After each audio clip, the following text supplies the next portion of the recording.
Morning to all of you and welcome to Youth Study Point. आज है यहाँ पर 6 सितंबर और 6 सितंबर 2020 से संबंधित राजस्थान का जितना भी करंट अफेयर्स बनता है इस वीडियो में डिस्कस करेंगे। तो वीडियो के लास्ट तक जरूर बने रहें क्योंकि जितने भी मोस्ट इम्पोर्टेंट यहाँ पर क्वेश्चन लिए गए हैं उन सभी के बारे में विस्तारित रूप से अध्ययन करेंगे। और आप सभी को पता है हम एग्जाम की दृष्टि के हिसाब से ही जो क्वेश्चन है वो सिलेक्ट करते हैं और आपके लिए लेकर आते हैं। तो चलिए शुरुआत करते हैं आज की क्लास का फर्स्ट क्वेश्चन के साथ। तो आज का फर्स्ट क्वेश्चन है, हाल ही में केंद्रीय गृह मंत्रालय ने राजस्थान से संबंध रखने वाले किस व्यक्ति का चयन राजभाषा गौरव पुरस्कार के लिए किया है? तो राजभाषा गौरव पुरस्कार है ये दिया जाता है 14 सितंबर को। और 14 सितंबर को क्यों दिया जाता है? क्योंकि इस दिन हिंदी दिवस मनाया जाता है और इसी अवसर पर राजस्थान के भालेंदु शर्मा धादीज को ये पुरस्कार दिया जाएगा। और जो आपको इमेज में दिखाई दे रहे हैं ये है यहाँ पर भालेंदु शर्मा धादीज। अब बात करते हैं इनसे जुड़े हुए तथ्यों के बारे में। तो माइक्रोसॉफ्ट में कार्यरत वरिष्ठ तकनीकविद और पूर्व संपादक भालेंदु शर्मा धादीज को इस साल के राजभाषा गौरव पुरस्कार से सम्मानित किया जाएगा। 14 सितंबर को हिंदी दिवस पर दिल्ली के विज्ञान भवन में आयोजित एक समारोह में उन्हें ये पुरस्कार राष्ट्रपति रामनाथ कोविंद द्वारा दिया जाएगा। तो ये पुरस्कार कौन देगा? राष्ट्रपति रामनाथ कोविंद ये पुरस्कार देंगे। और इनका चयन किसने किया है? तो गृह मंत्रालय के अंदर राजभाषा विभाग द्वारा नियुक्त एक चयन समिति है उसके द्वारा इनका चयन किया गया है। और ये पुरस्कार जो दिया जाता है वो विज्ञान और टेक्नोलॉजी के क्षेत्र में उस वर्ष लिखी गई श्रेष्ठ पुस्तक के लिए दिया जाता है। अब भालेंदु शर्मा धादीज को ये पुरस्कार दिया जा रहा है तो इनकी एक पुस्तक भी होगी। तो इनकी पुस्तक है उसका नाम है दिव्यांगों के लिए तकनीक और इसी पुस्तक के लिए इनको राजभाषा गौरव पुरस्कार दिया जा रहा है। भालेंदु शर्मा ने बताया कि इस विषय पर यह हिंदी की पहली पुस्तक है। अब बात करें अन्य महत्वपूर्ण करंट अफेयर क्वेश्चंस के बारे में जो हाल ही में अपन ने किया है इससे जुड़ा हुआ। तो राष्ट्रपति रामनाथ कोविंद है, इन्होंने वर्चुअल समारोह के दौरान शिक्षक दिवस के अवसर पर राजस्थान के बाड़मेर की गीता कुमारी को राष्ट्रीय शिक्षक पुरस्कार से सम्मानित किया है। तो राजस्थान से एकमात्र गीता कुमारी का चयन किया गया था जिनको राष्ट्रीय शिक्षक पुरस्कार दिया गया है। और हमारे उन सभी दोस्तों को हार्दिक शुभकामनाएं जिन्होंने हमें टीचर्स डे के लिए विश किया है। साथ में हम भगवान से आशा करते हैं कि आप जो भी एग्जाम दे उनके अंदर आपको सफलता हासिल हो। नेक्स्ट क्वेश्चन, हाल ही में राजस्थान के किन शिक्षकों का चयन राजस्थान शिक्षक गौरव सम्मान के लिए किया गया है? तो दोस्तों ये यहाँ पर जो राजस्थान शिक्षक गौरव सम्मान के लिए चयन किया गया है इनको पुरस्कार नवंबर 2020 में दिया जाएगा। और इनमें कौन कौन शामिल है? तो एक है यहाँ पर गीता देवी जिनको हाल ही में राष्ट्रीय स्तर का शिक्षक पुरस्कार मिला है। दूसरा यहाँ पर मोना मास्टर, और मोना मास्टर है ये बगरू जयपुर से है, इनको यहाँ पर पद्मश्री अवार्ड भी मिल चुका है। तीसरे यहाँ पर सुंडाराम वर्मा, तो सुंडाराम वर्मा है इनको भी पद्मश्री मिल चुका है। चौथे यहाँ पर इमरान खान, तो इमरान खान है इनको राजस्थान में ऐप ग्रुप की उपाधि दी गई है। तो इन सभी को ये पुरस्कार दिया जाएगा। तो इस प्रश्न का ई ऑप्शन बिल्कुल राइट हो जाएगा, उपर्युक्त सभी। अब बात करते हैं इनसे जुड़े तथ्यों के बारे में।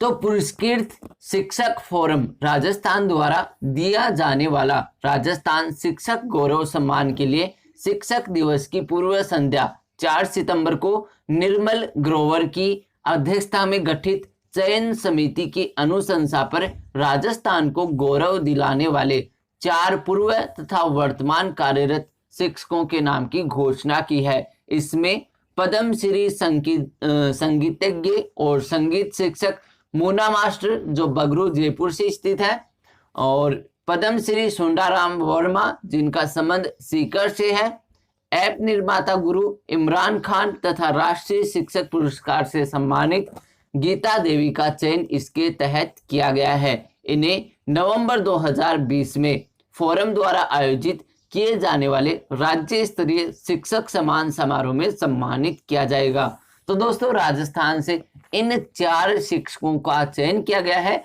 जिनको राजस्थान शिक्षक गौरव सम्मान दिया जाएगा। कब? नवंबर 2020 में। नेक्स्ट क्वेश्चन, हाल ही में किस क्षेत्र के लिए राजस्थान और अमेरिका राज्य यूटा के मध्य समझौता हुआ है?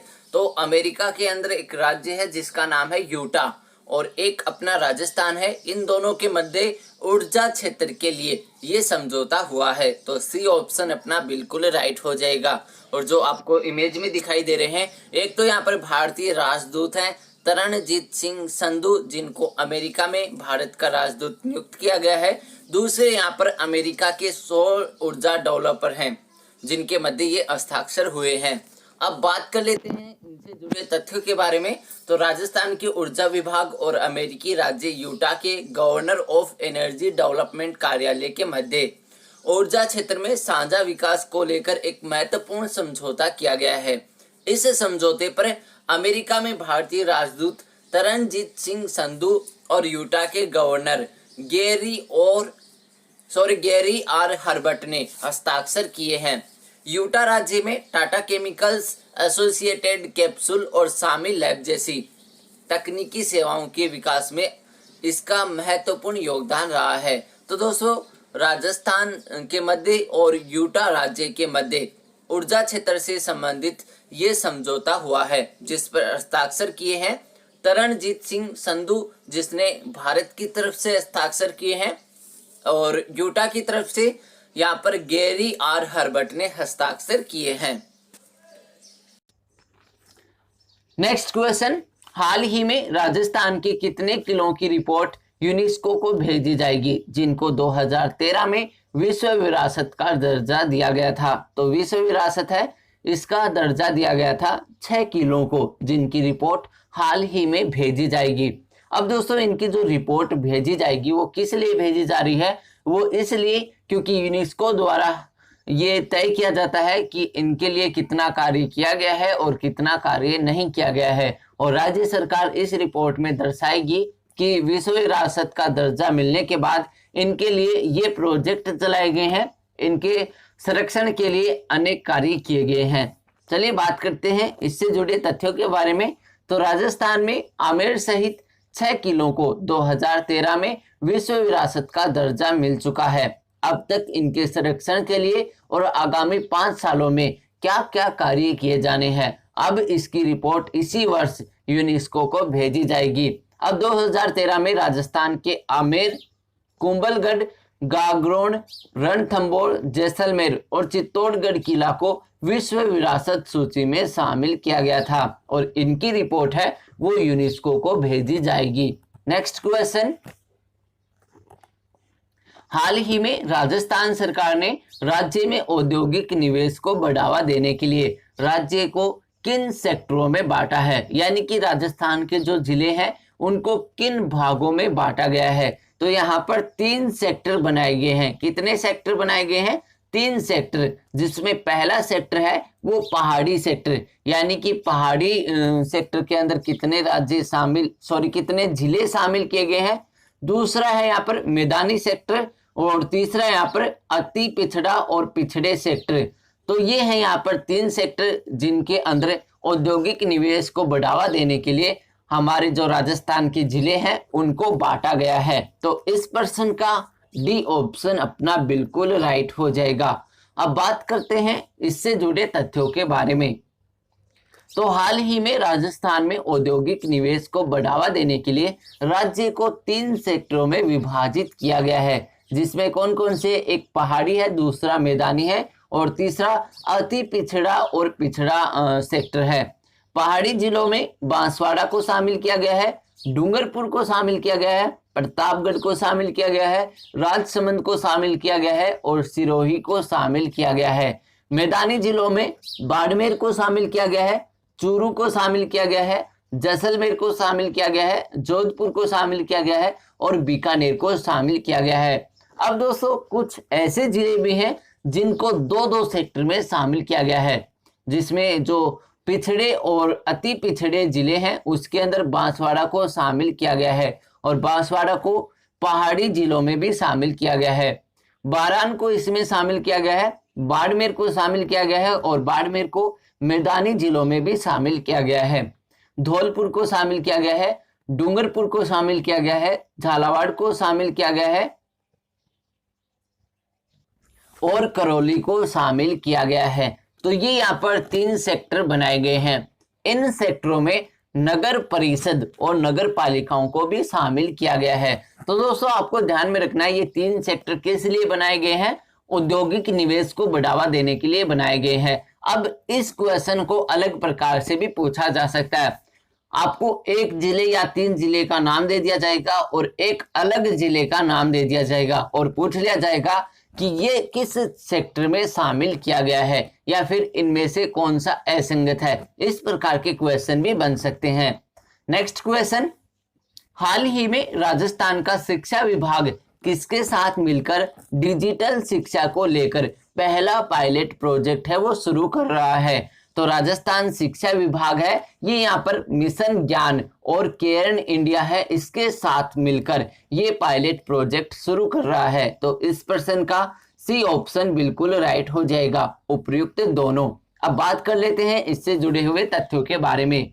तो राजस्थान सरकार के शिक्षा विभाग ने राज्य में सरकारी व गैर सरकारी 1,03,000 स्कूलों के 1,70,000 विद्यार्थियों के लिए मिशन ज्ञान और केयर्न फाउंडेशन के साथ डिजिटल शिक्षा को लेकर देश का पहला पायलट प्रोजेक्ट शुरू कर रहा है। तो दोस्तों यहाँ पर डिजिटल शिक्षा को लेकर ये पायलट प्रोजेक्ट है वो शुरू किया जा रहा है। नेक्स्ट क्वेश्चन, मेरकॉम कैपिटल द्वारा वैश्विक सौर कंपनियों की नवीनतम रैंकिंग में किस भारतीय कंपनी को विश्व में सौर ऊर्जा के मामले में पहले स्थान पर रखा गया है? तो इसका राइट आंसर हो जाएगा यहाँ पर C option, Adani Green Group है, इसको यहाँ पर सौर ऊर्जा के मामले में विश्व में प्रथम स्थान पर रखा है। चलिए बात करते हैं इससे जुड़े हुए तथ्यों के बारे में। तो भारतीय अक्षय ऊर्जा कंपनी अडानी ग्रीन को क्षमता के मामले में दुनिया की नंबर 1 और सौर ऊर्जा कंपनी के रूप में स्थान दिया गया है। 2.3 गीगावाट क्षमता के साथ अडानी ग्रुप सोलर पावर में टॉप डेवलपर बन चुका है। मेरकॉम कैपिटल द्वारा वैश्विक सौर कंपनियों की नवीनतम रैंकिंग में अडानी ग्रुप को शीर्ष वैश्विक सौर ऊर्जा उत्पादन कंपनी का दर्जा दिया गया है। मेरकॉम की स्टडी के अनुसार अडानी ग्रीन का सौर ऊर्जा पोर्टफोलियो अब तक 12.32 गीगावाट तक पहुंच चुका है, जो साल 2019 में अमेरिका में इंस्टॉल की गई कुल क्षमता से अधिक है। तो दोस्तों यहाँ पर जो मेरकॉम है इसकी तरफ से एक वैश्विक सौर रैंकिंग जारी की गई है जो यहाँ पर सौर ऊर्जा से जुड़ी हुई है। इसमें अडानी समूह है उसको यहाँ पर पहले स्थान पर रखा है। बात करें राजस्थान से रिलेटेड तो अन्य करंट अफेयर क्वेश्चंस में ये क्वेश्चन अपन जो कर रहे हैं ये अडानी समूह से जुड़ा हुआ है।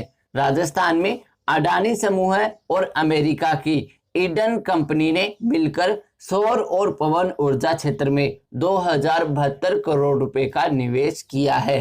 तो ये थे दोस्तों यहाँ पर आज के टॉप 7 क्वेश्चन। अब बात कर लेते हैं यस्टरडे क्विज के बारे में। तो यस्टरडे क्विज का पहला क्वेश्चन है, भारत निर्वाचन आयोग का पहला क्षेत्रीय मतदान जागरूकता केंद्र राजस्थान के किस शहर में स्थापित किया जाएगा? तो ये स्थापित किया जाएगा जयपुर में। दूसरा क्वेश्चन है, राजस्थान के उदयपुर नगर को कब बसाया गया था? तो 1559 में बसाया गया था। इसका बी ऑप्शन बिल्कुल राइट हो जाएगा। और हमारे सभी दोस्तों ने इन क्वेश्चंस के राइट आंसर दिए, उन सभी को हार्दिक बधाई हो। अब बात कर लेते हैं टुडे क्विज के बारे में। तो टुडे क्विज का पहला क्वेश्चन है, हाल ही में राजस्थान में कितने धार्मिक पर्यटन स्थलों पर हेल्थ एंड वेलनेस सेंटर बनाने की घोषणा की है? दूसरा क्वेश्चन है, राव जोधा ने जोधपुर की स्थापना कब की थी? इन दोनों क्वेश्चंस के राइट आंसर देना आपको कमेंट बॉक्स में ज्यादा से ज्यादा कमेंट करें और ज्यादा से ज्यादा शेयर करें। मिलते हैं इसी आशा के साथ नेक्स्ट वीडियो में, तब तक के लिए सभी को जय हिंद, जय भारत, जय राजस्थान।